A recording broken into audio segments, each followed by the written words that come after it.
things like cocaine and other things, but fentanyl right now is the leader of the pack, to kill our entire nation. Because a little speck on the head of a pin can kill somebody. It's very dangerous stuff. I know so many people where their sons were drug addicts. They had one little sample, and they died. They died. They couldn't believe it. As far as the attack is concerned, I still haven't gotten a lot of information because I rely on Pete.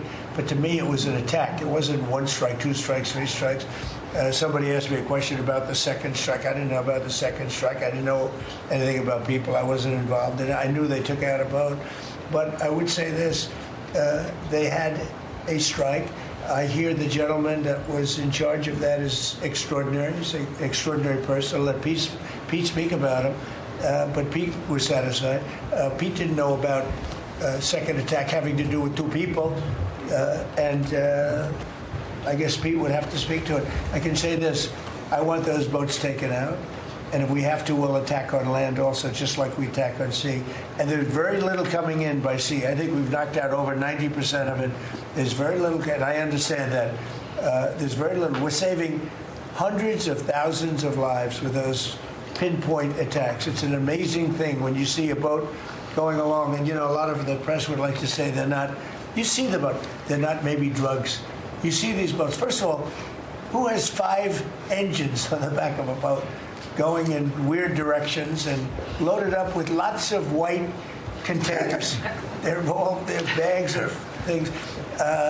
No, they've done an amazing job. And Pete has done an amazing job. Pete, you could probably better answer the question. No, you're spot on, sir. I think you got to start with the baseline, which Marco laid out, everybody's laid out. We've got 20 million people invading our country over 4 years. We don't know where they're coming from. That includes Tren de Aragua and cartels and violent criminals. They bring drugs, and you mentioned it, Mr. President, poisoning, an intentional poisoning of the American people, killing hundreds of thousands of Americans. So the president had the courage to designate these cartels as designated terrorist organizations. Now, a number of us here served in the military and spent 20 years fighting terrorists like Al-Qaeda and ISIS on the other side of the world. How do you treat Al-Qaeda and ISIS? Do you arrest them and treat them, pat them on the head and say, don't do that again? Or do you end the problem directly by taking a lethal, kinetic approach? And that's the way President Trump has authorized the War Department to look at these cartels. And I wish everybody could be in the room watching our professionals like Mitch Bradley, Admiral Mitch Bradley, and others at JSOC and SOCOM and other commanders. The deliberative process, the detail, the rigorous, the intel, the legal, the evidence-based way that we're able to, with sources and methods that we can't reveal here, that make sure that every one of those drug boats is tied to a designated terrorist organization. We know who's on it, what they're doing, what they're carrying. All these white bales are not Christmas gifts from Santa.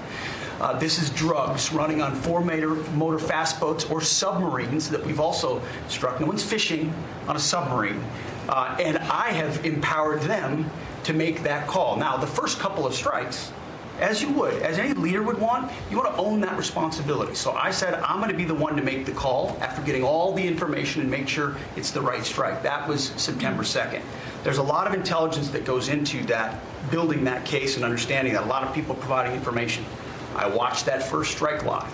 As you can imagine, at the Department of War, we got a lot of things to do. So I didn't stick around for the hour and 2 hours, whatever, where all the sensitive site exploitation digitally occurs. So I moved on to my next meeting. A couple of hours later, I learned that that commander had made which he had the complete authority to do, and by the way, Admiral Bradley made the correct decision to ultimately sink the boat and eliminate the threat.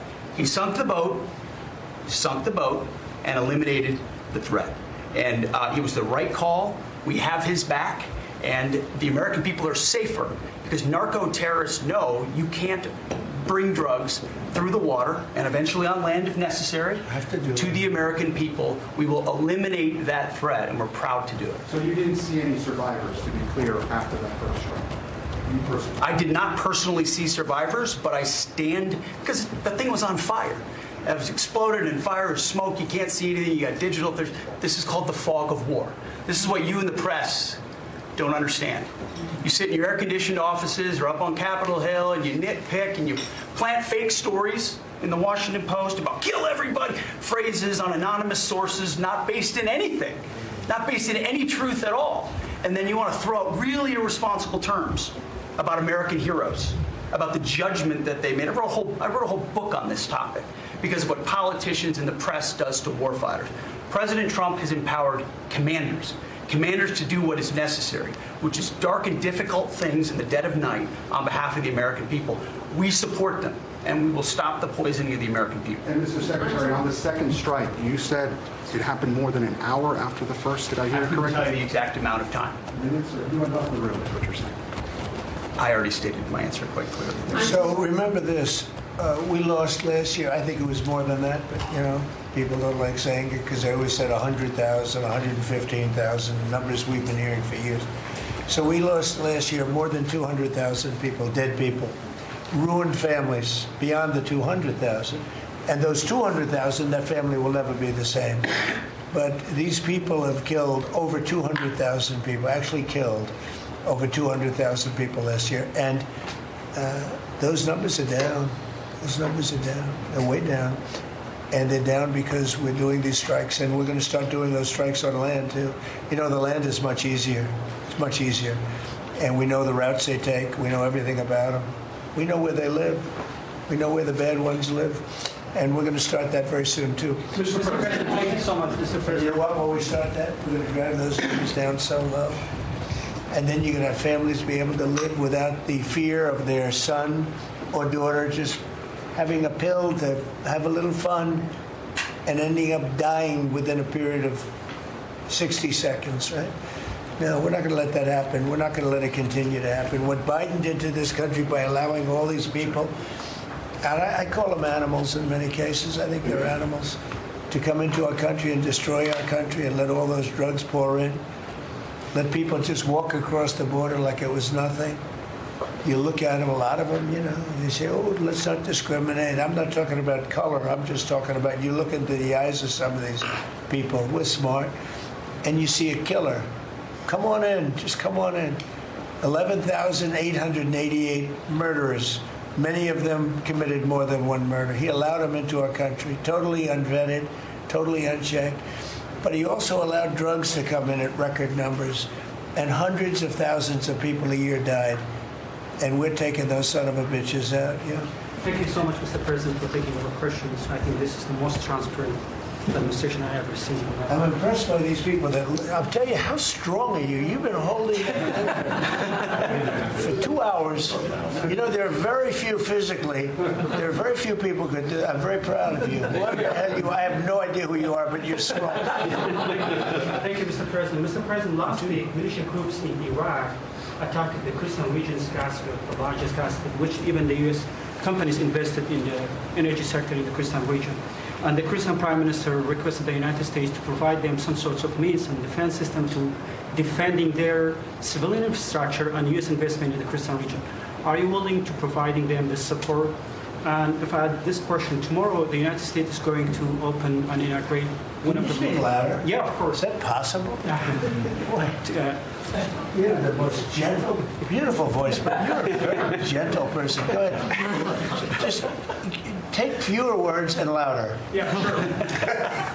I'll repeat my first question. Last week, the Iraqi militia groups attacked one of the largest gas fields in the Kurdistan region of Iraq, which even the U.S. companies have invested in these gas fields.